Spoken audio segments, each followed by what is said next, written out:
This is the Blaze and Access podcast, amplifying disability perspective one story at a time. I'm Blaze Bryant. Hope you are doing well, as this is the first podcast that I've done here during Disability Pride Month. Earlier this week, I put together a radio special for Hudson Mohawk Magazine celebrating the 35th birthday of the Americans with Disabilities Act, which I will be posting along with the podcast here.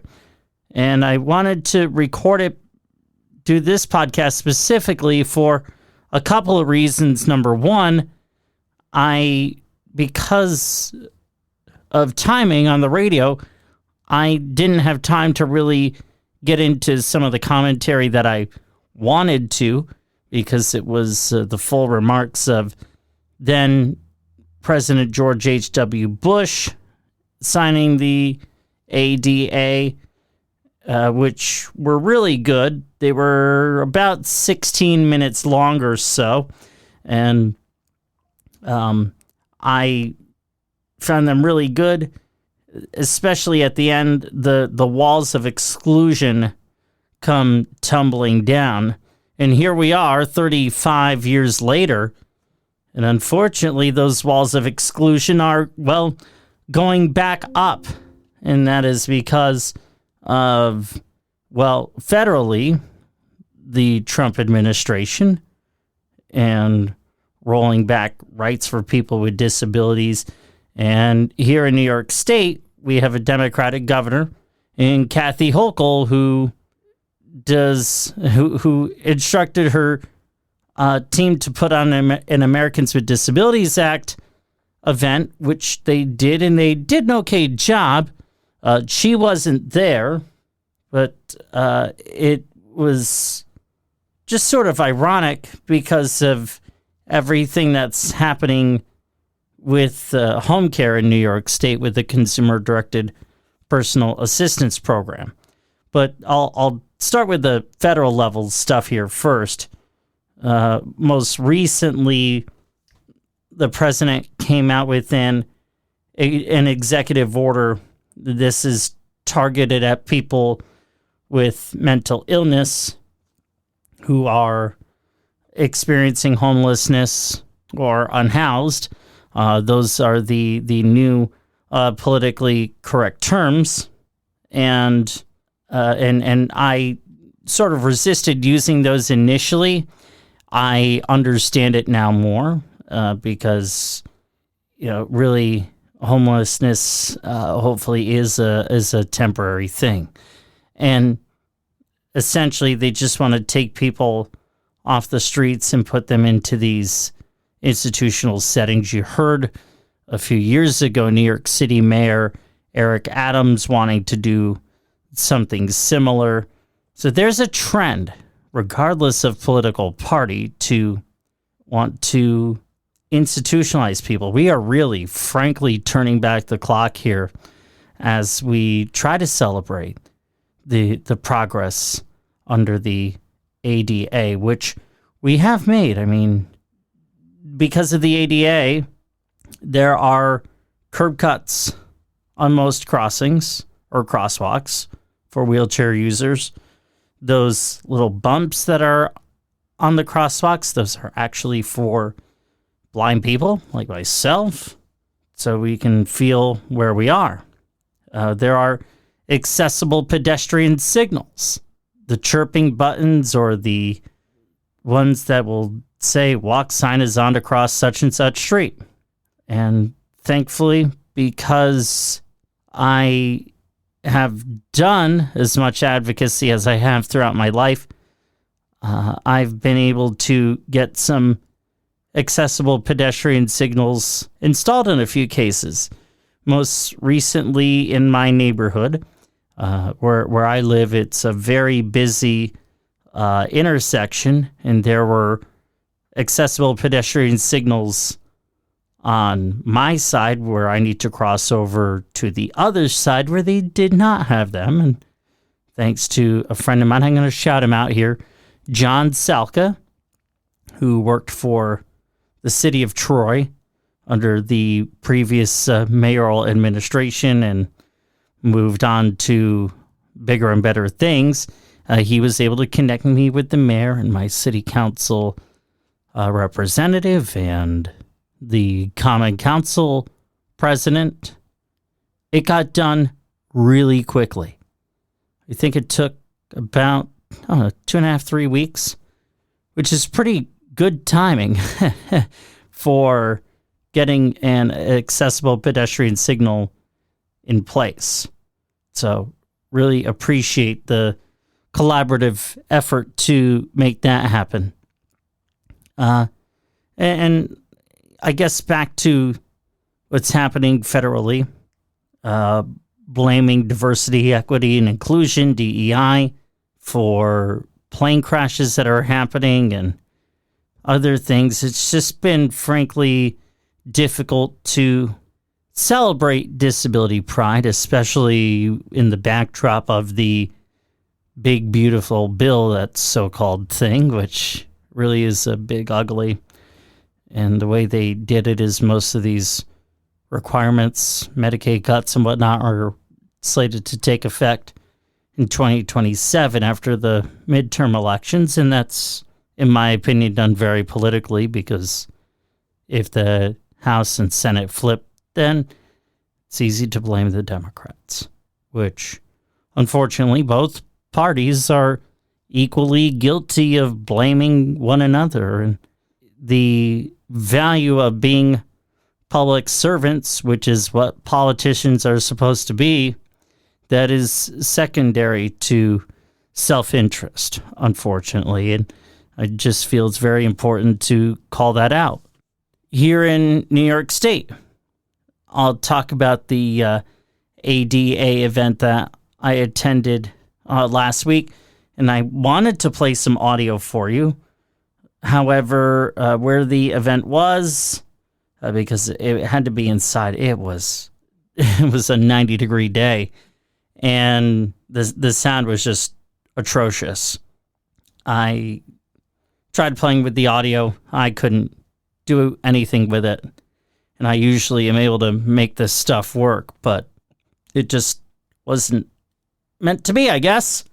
What was cool about it is that I was able to learn a little bit more about Kim Hill Ridley, who is the state's chief disability officer. Kim is a person with a disability. She is a wheelchair user and acquired her disability when she had fallen and during her teenage years, and has been in the state assembly for a long time, and has really been doing a lot of really good work. And it's in her position, it's tough because she was appointed by the governor, but doesn't really have a direct line. And unfortunately, her hands are tied a lot. And unfortunately, our community probably doesn't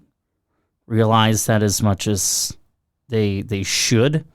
That's just my personal opinion. That doesn't mean she's above criticism or below praise either.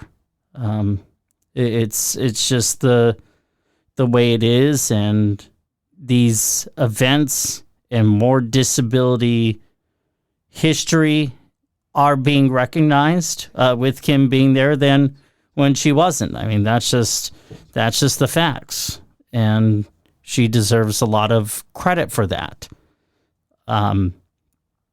It's just, and they had some New York State employees with disabilities speaking about the ADA. They had a friend of mine, Quinn Birch, who is deafblind, and she was doing sign language with an interpreter.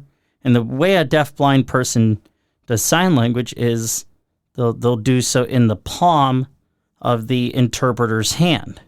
It has been done to me, so I can get a sense of what that's like, albeit it's been a while. But it's so cool. It really is so cool. And I don't mean that in the inspirational sense. It is just very cool to learn how people need to communicate and what works best for them. But that's probably the communication geek in me who feels that way. It was interesting, though, that they had their Office of General Services commissioner lead off the event who does not identify as a person with a disability. And she was up there and talking about all the great work that her team is doing to make the Empire State Plaza and the Capitol more accessible to people with disabilities. It's really not that accessible of a building. I've been in it many, many times. And one of the things that she talked about was putting Braille signage up in the meeting rooms, which that only happened because I was there early in the year for the Spina Bifida Association of New York State's Summit on Disabilities and Advocacy. And I asked somebody, I said, wait a second, I don't notice any Braille here. And it happened to be a couple of friends of mine with Disability Rights New York. And they confirmed it, and we filed a complaint with Office of General Services, and it got done. So I'm here to tell you, and if you were there and you're like, oh, well, that's great work they're doing. Yes, I give them the credit for getting it done, but someone needed to kick them in the ass to do it, and it was me. And I'm glad to do that. Always glad to do what we need to do to make the world a more inclusive, accessible place. It's certainly been difficult to feel pride during Disability Pride Month with everything going on. And then another backdrop here is in about 5 weeks, September 1st, there is this eligibility criteria to qualify for home care that has been on the books since 2020 when Andrew Cuomo was governor in New York. That is going to make it significantly more difficult. And I'll do my best to explain this in a short, simple way. I don't know if I'm going to be able to, but here goes. So if you are applying for services on or after September 1st, you need to have help with at least 3 activities of daily living. Some examples of those are going to the bathroom, getting dressed, taking a shower, feeding, transferring from your wheelchair to a bed or whatnot. Those are some examples of activities of daily living. And if you have a dementia diagnosis, because Alzheimer's is a dementia diagnosis, if you have a dementia diagnosis, you only need help with 2 activities of daily living. They completely eliminated instrumental activities of daily living, which when I was a consumer in New York's Consumer-Directed Personal Assistance Program, I needed help with things such as laundry, grocery shopping, meal prep, those sort of things, just because of my blindness. And yes, it's all stuff I can do, but having that help allowed me to live more independently when I lived alone. And I stopped using the program when I got married to my lovely wife, Erin, about 2.5 years ago. It just didn't make sense. I was only getting 8 hours a week, which was plenty for what I needed. So what they're doing is they're saying to people like me who are totally blind or have other disabilities where they don't meet the activities of daily living requirements that you're not disabled enough to need home care, which is just a total crock. So expect some lawsuits, I would think, to come down the pike here in the next, once this takes effect September 1st. So in spite of all of this, and it's been a little bit more of a doom and gloom show than I meant to do, because I'm one of these people. I throw the headphones on, turn on the mic, hit record, and I just start talking to you because that's authentic. And I firmly believe in presenting you an authentic product that is hopefully good. We have to really acknowledge progress and realize there are so many people in other places in the world that would be grateful to have what we do. And even though things are not where they need to be, even though the clock is going backward, we collectively can move those hands of time forward. We have to. We have to stand up to the politicians who want to bring us down rather than propping us up. And there are many of them, both sides of the aisle. Our lives are not political pawns. Yet, evidently in the world of politics, it's viewed that way. But this is where we are. We will be okay if, and only if, we work together. It's putting self-interest aside. It's realizing that this is the time. Collaboration is the key to protecting our rights as people with disabilities. Now, I'm going to wrap this up here with a little bit of a pledge here, because I like to, especially during Disability Pride Month, to ask for support so I can continue bringing you inclusive, accessible content. I would love to, by the end of the day, Sunday, July 27th, which is tomorrow.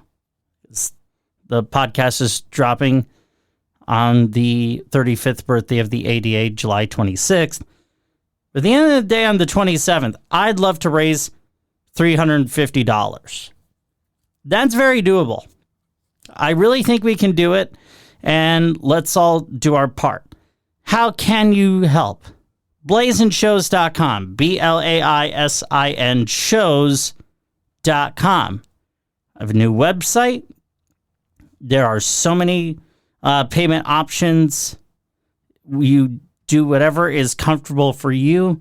I realize money is tight for so many people, and anything you are able to do is much appreciated. Even if you can't donate, spreading the word, sharing this podcast. If you have a story of us working together, share that. Anything you can do to further the cause. Very much appreciated. So with that, this will be the second to last podcast that I do for a little bit. I'll have the disability, or I should say the tribute podcast to my dear friend Denise Donato to wrap up Disability Pride Month on July 31st, because even though she's no longer with us, so many wonderful stories that I'll have for you, and it's a nice moving way to wrap up Disability Pride Month. So tell your friends about the show, subscribe, and I'll talk to you next week here on the Blazing Axes podcast. And then after that, I'll be back with you. Well, I'll tell you when.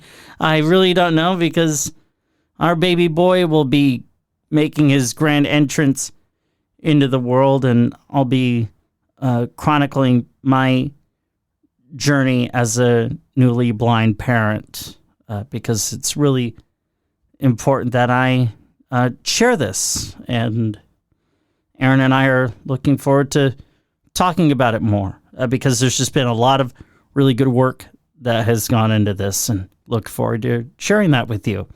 So with that, take care, stay safe, be kind, work together, be supportive, and we'll talk next week for the tribute to Denise Donato here on the Blazing Axis podcast. Happy 35th birthday, ADA!